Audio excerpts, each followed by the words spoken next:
Welcome back. Welcome to our tutorial on testing strategies for microservices.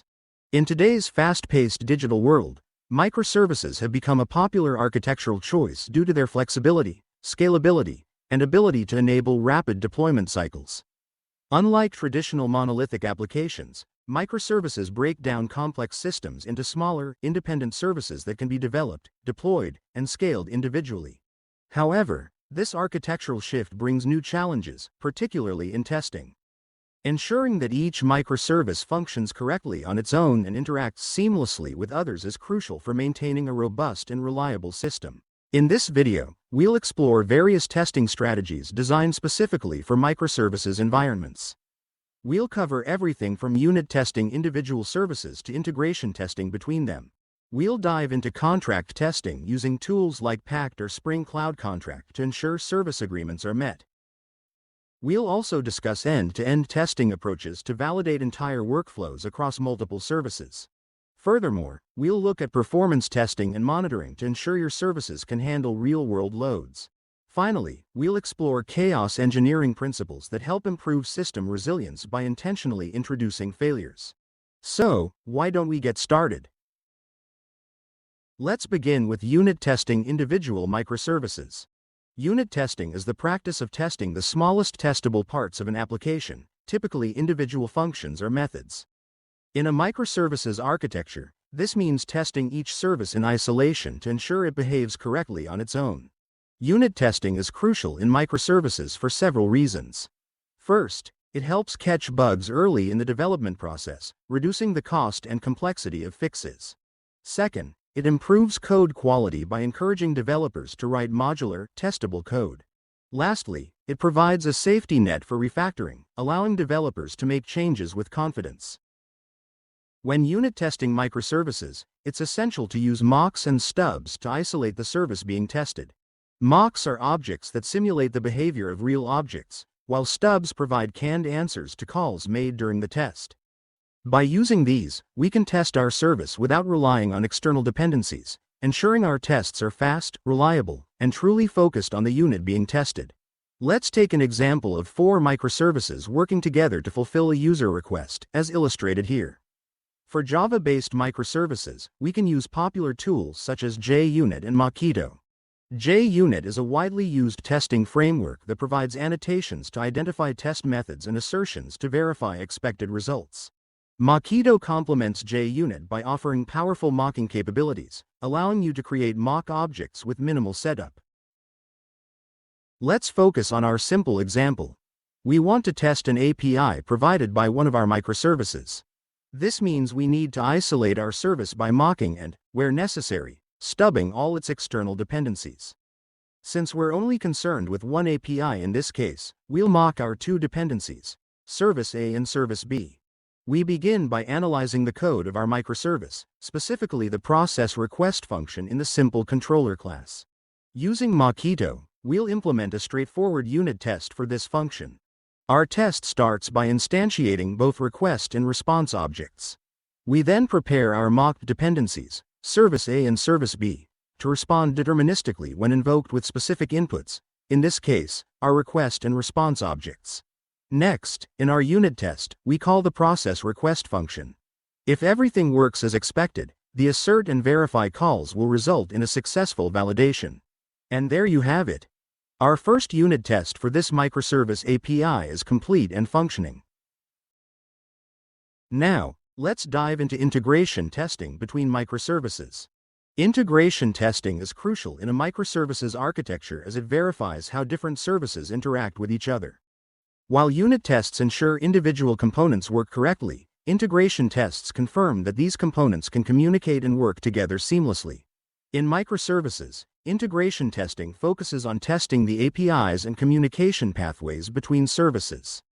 This helps identify issues that may arise from the complex interactions over network boundaries, such as data inconsistencies or communication failures. However, integration testing in microservices comes with its own set of challenges.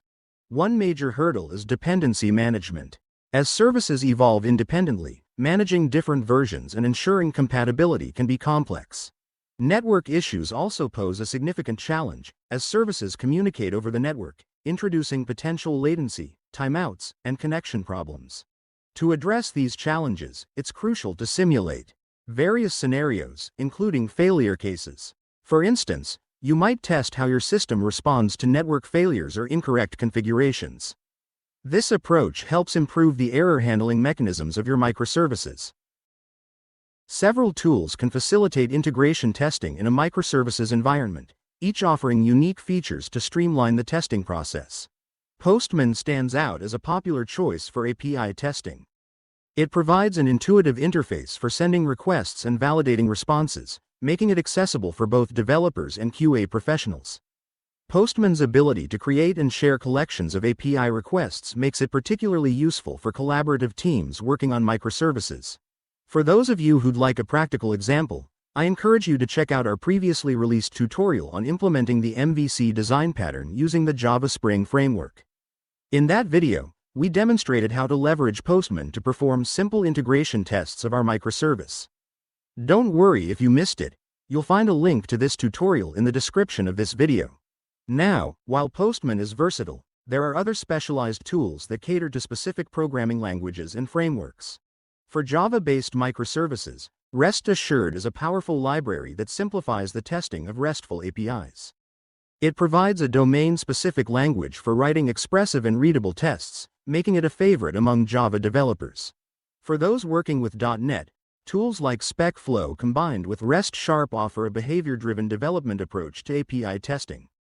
This combination allows teams to write tests in a natural language format while still leveraging the power of C# for test implementation. Another notable mention is Karate DSL, which offers a unique approach by allowing testers to write API tests using a combination of Cucumber's Gherkin syntax and built-in keywords.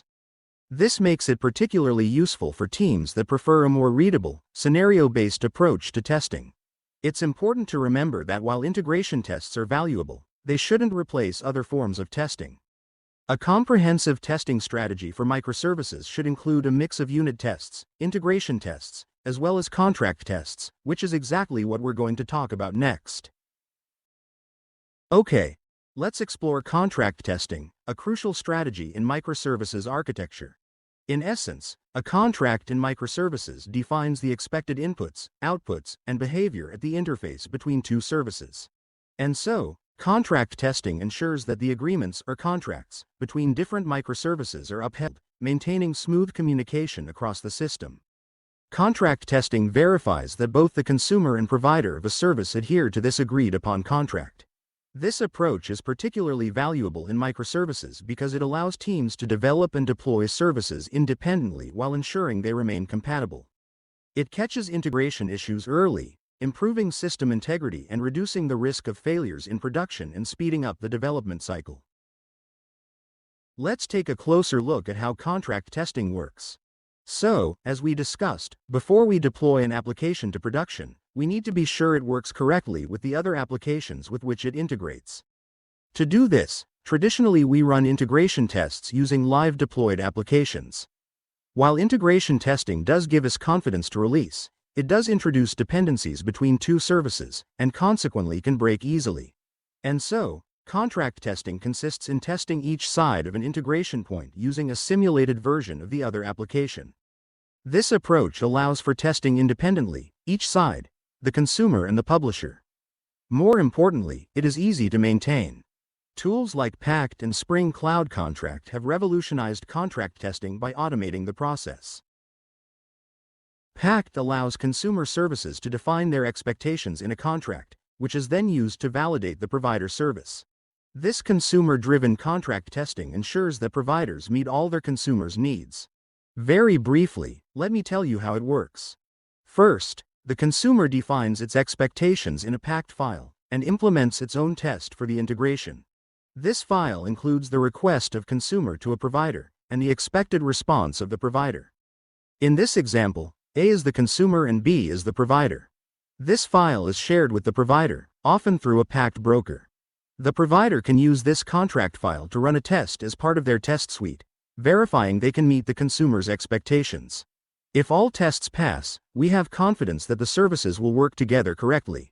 By implementing contract testing, Teams can evolve their services independently while maintaining confidence in the overall system's integrity. This approach significantly reduces integration issues and supports a truly decoupled microservices architecture. Let's now tackle end-to-end testing in a microservices environment. This is where we test the entire application flow, from the user interface all the way through to the backend services and databases. While crucial for ensuring the overall system works as expected, end-to-end testing in microservices comes with its own set of challenges. The complexity of end-to-end testing in microservices stems from the multitude of service dependencies involved. A single user action might trigger a cascade of interactions across numerous services. This interdependency makes tests more difficult to set up, slower to run, and more prone to false negatives due to factors like network instability or service unavailability.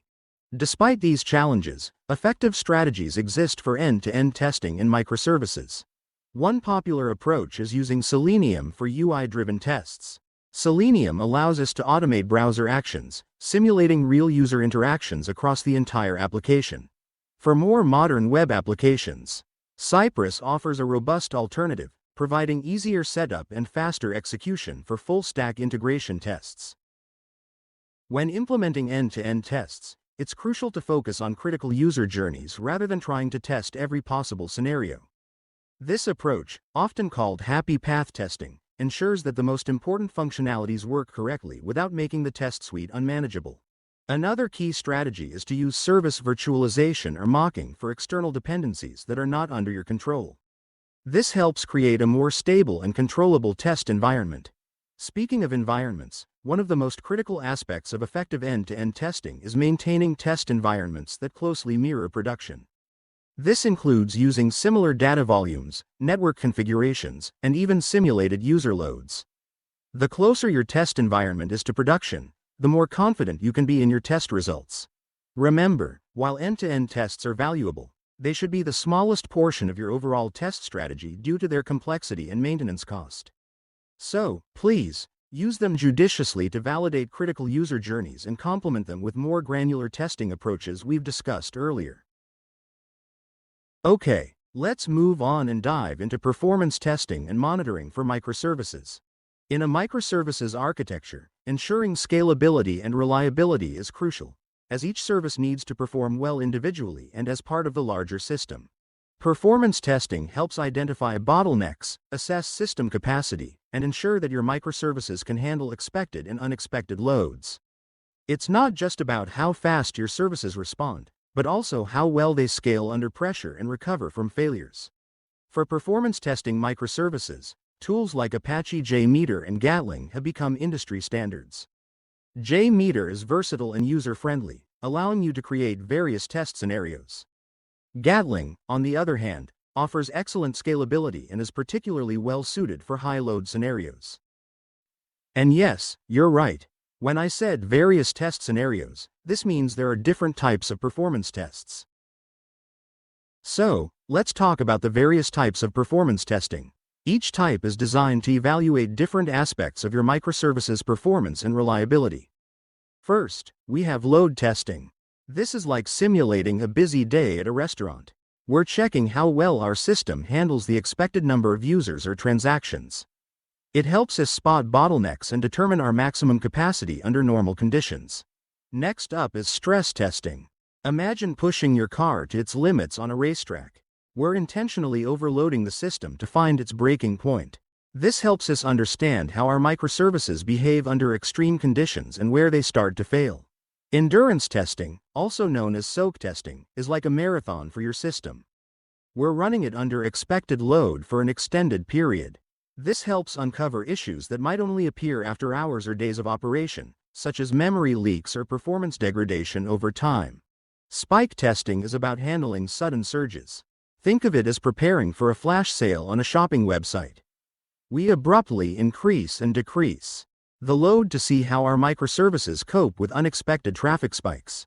Breakdown testing, or breakpoint testing, is all about finding the system's limits. We gradually increase the load until the system fails, helping us pinpoint exactly where and how our microservices break under pressure. Step-up testing is a more gradual approach. We incrementally increase the load in steps, analyzing performance at each level. This helps us identify at which point our microservices start to struggle, allowing for more precise capacity planning. Volume testing focuses on data handling. We're checking how our microservices perform when dealing with large amounts of data. This is crucial for applications that need to process or store significant volumes of information. Finally, we have failover testing. This is about preparing for the worst. We simulate failures in various components to ensure our microservices can switch to backup systems smoothly, maintaining operations even when things go wrong. Each of these testing types plays a crucial role in ensuring our microservices are robust, scalable, and reliable under various conditions. To wrap up with a few tips. When setting up performance tests, it's crucial to establish clear service-level agreements for response times and error rates. Use realistic datasets and scenarios that mimic production environments. Test not just individual services, but also their interactions. Integrate performance testing into your CI/CD pipeline for continuous assessment. However, performance testing alone isn't enough. Continuous monitoring in production is equally important. This is where tools like Prometheus and Grafana come in. Prometheus is an open-source monitoring system that collects and stores time series data, while Grafana provides powerful visualization capabilities for this data. With these tools, you can track key performance indicators like response time, throughput, and error rates. Monitor resource utilization, including CPU, memory, and network usage.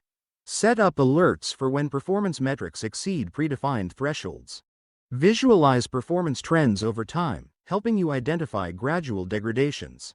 Remember, in a microservices environment, you need to monitor not just individual services, but also the interactions between them and the overall system performance. This holistic approach helps you maintain a reliable, scalable, and efficient microservices architecture. Okay, let's move on and explore the chaos engineering principles.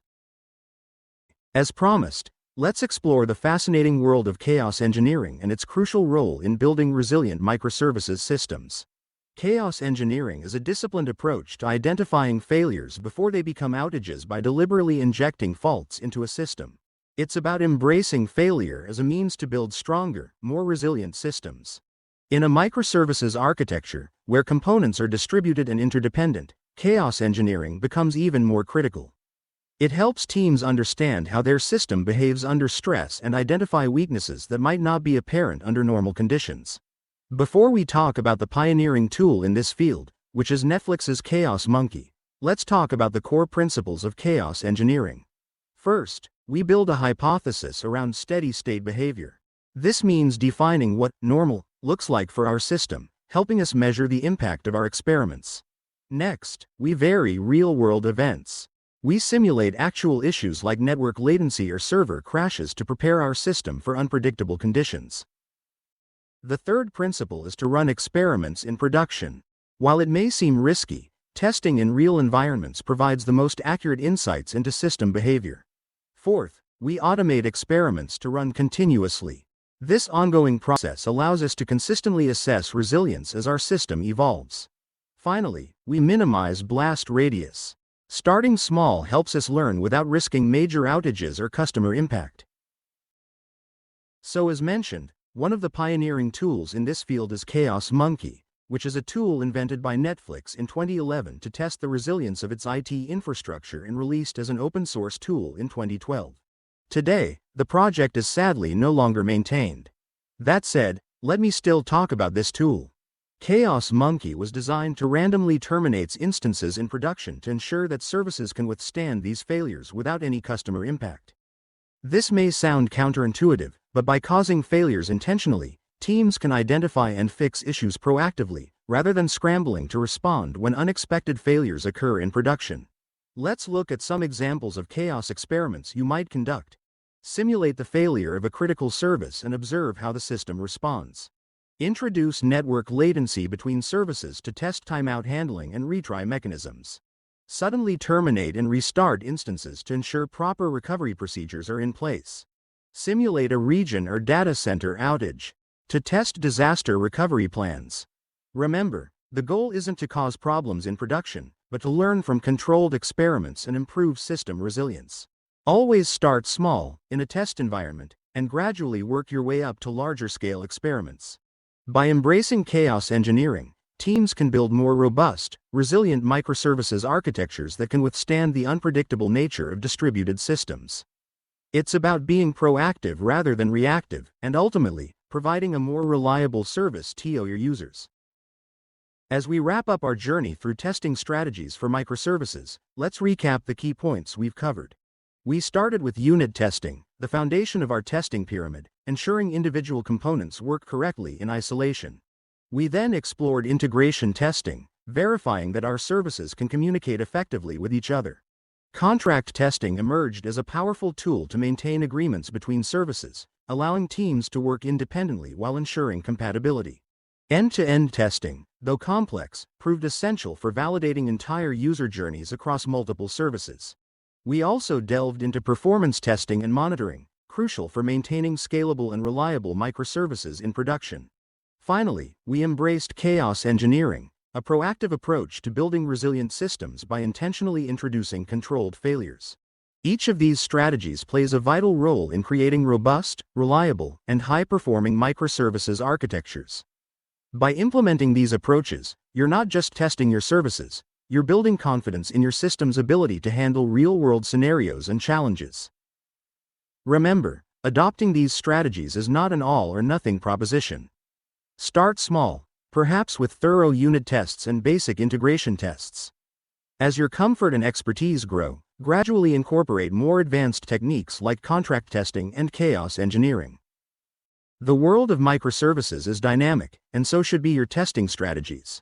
Continuously evaluate and refine your approach based on your team's needs and the evolving landscape of tools and best practices. By embracing these testing strategies, you're taking a significant step towards enhancing your microservices' reliability and performance. You're not just building services, you're crafting resilient, scalable systems that can withstand the challenges of modern, distributed architectures. All right. Thank you for joining us on this exploration of microservices testing strategies. Now, if you found this video helpful, don't forget to hit that subscribe button. Allow me to wrap up this video by wishing you all the very best in building more reliable, performant, and resilient systems. Happy testing, and see you next time.